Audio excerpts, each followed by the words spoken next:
کیا بات ہے عرفان بھائی، ڈسٹرب لگ رہے ہیں؟ بس یار کیا بتاؤں، میرے ابو مجھ سے محبت نہیں کرتے۔ کیا مطلب؟ دیکھو نا، جب دیکھو ڈانٹتے رہتے ہیں۔ ابھی بھی گھر سب کے سامنے مجھے ڈانٹ دیا، ہر بات کے لیے منع کرتے رہتے ہیں، یہ نہ کرو وہ نہ کرو، یہاں نہیں جاؤ وہاں نہیں جاؤ۔ اتفاق سے میرے ابو بھی ایسے ہی ہیں۔ مجھے تو ایسا لگتا ہے دنیا کے سارے ابو ایک جیسے ہوتے ہیں۔ صحیح کہہ رہے ہیں آپ، نہ کہیں گھومنے لے کر جاتے ہیں اور نہ ہی کوئی میری فرمائش پوری کرتے ہیں۔ صرف سنڈے کے سنڈے دیکھنے کو ملتے ہیں، ورنہ صبح جاتے ہیں اور رات کو ہمارے سونے کے بعد آتے ہیں۔ دوسرے بچوں کے پاپا انہیں مہنگے مہنگے کھلونے اور چیزیں دلاتے ہیں، میرے ابو تو بس مجھے امید ہی دیتے رہتے ہیں۔ جی ہاں، آپ نے بالکل صحیح کہا، دنیا کے سارے ابو ایک جیسے ہی ہوتے ہیں۔ وہ خود سے زیادہ اپنے بچوں اور فیملی کا خیال رکھتے ہیں۔ کیا آپ نے کبھی یہ سوچا کہ کیا ان کا دل نہیں کرتا ہوگا کہ وہ بھی گھر میں رہیں، سکون سے بیٹھ کر آرام کریں؟ پتہ نہیں، شاید چاہتا تو ہوگا۔ اور جہاں تک بات ہے آپ کی فرمائشوں کی، تو ان کی سیلری ہی اتنی کم ہوتی ہوگی کہ وہ چاہ کر بھی آپ کی فرمائشیں پوری نہ کر پاتے ہوں۔ ہو سکتا ہے ہماری ضرورتیں پوری کرنے کے بعد ان کے پاس اتنے پیسے ہی نہ بچتے ہوں کہ وہ ہماری فرمائشوں کو بھی پورا کریں۔ میں نے اس طرح سے کبھی سوچا ہی نہیں۔ اور جہاں تک آنکھیں دکھانے کی بات ہے تو یہ بھی ان کی مجبوری ہے کہ ان کی ڈیوٹی ہے کہ وہ ہمیں ہمیشہ بری باتوں سے روکیں اور اچھی باتوں کی ترغیب دیں۔ اچھا فیضان بھائی، یہ بتائیں آپ کی ضرورتوں میں کوئی کمی آئی ہو؟ نہیں تو بالکل بھی نہیں۔ کبھی ایسا ہوا کہ آپ بیمار ہوئے ہوں اور آپ کے ابو کو آپ کی فکر نہیں ہوئی؟ ہماری بیماری میں سب سے زیادہ پریشان ہونے والے ہمارے ماں باپ ہیں۔ آپ کے ابو چھوڑ کر کہیں گھومنے چلے گئے ہوں؟ نہیں تو کبھی نہیں۔ کبھی ایسا ہوا کہ آپ کے ابو نے خود تو کچھ اچھا کھایا اور آپ کو نہ دیا ہو؟ کبھی نہیں۔ اگر کوئی اچھی ڈش کم ہوتی ہے تو وہ ہمیں دے دیتے ہیں اور کہتے ہیں تم کھا لو، میرا دل نہیں چاہ رہا۔ اگر یہ پیار نہیں ہے، محبت نہیں ہے، تو پھر کیا ہے؟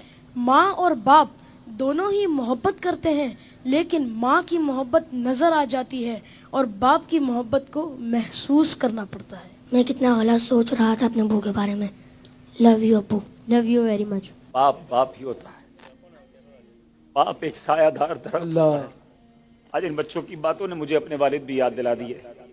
واقعی اچھے کھانے انہوں نے ہمیں ہی کھلائے، اچھی چیزیں انہوں نے ہمیں ہی عطا کی۔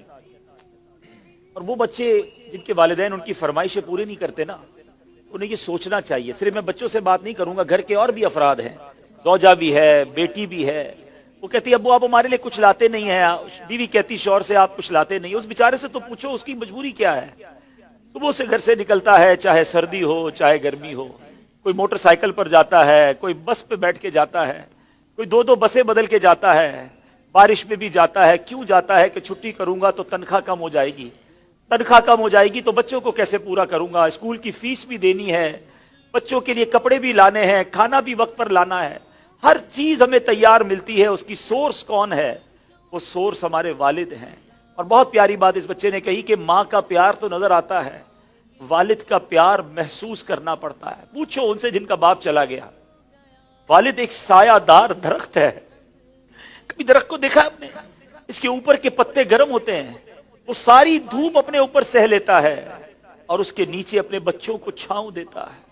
اگر لوگ بعض اوقات اپنے والد کی قدر نہیں کرتے، اپنے والد سے الجھتے ہیں، اپنے والد کو برا بھلا کہتے ہیں، یاد رکھیے میرے آقا فرماتے ہیں، اس کا مضمون یہ ہے کہ والد کی رضا میں اللہ کی رضا ہے اور والد کی ناراضی میں اللہ کی ناراضی ہے۔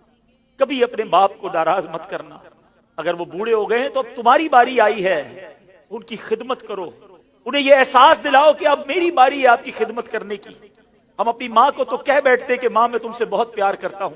میں ساری دنیا کے بچوں سے پوچھتا ہوں کہ کب اپنے باپ کو کہا تھا کہ ابو آئی لو یو، والد صاحب میں آپ سے بہت پیار کرتا ہوں، آپ دنیا میں آج میں جو کچھ ہوں ابا جان میں آپ کی وجہ سے ہوں، یہاں تک پہنچایا مجھے آپ نے ہے۔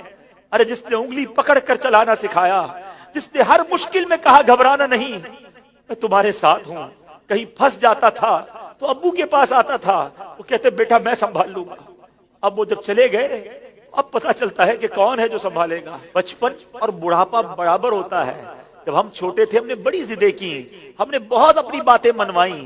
اب سمجھو والد صاحب کا جب بڑھاپا آ گیا تو میں نے ان کی باتیں ماننی ہے، ان کی غصے کو برا نہیں ماننا، ان کے ٹوکنے کو برا نہیں ماننا۔ کبھی باپ کا دل مت دکھانا، یہ مت کہنا کہ آپ کو نہیں معلوم۔ ارے اسے کہتے ہو کہ نہیں معلوم جس نے ہمیں چلنا سکھایا، جس نے ہمیں کھڑا ہونا سکھایا، ہر مشکل میں جس نے ہماری مدد کی۔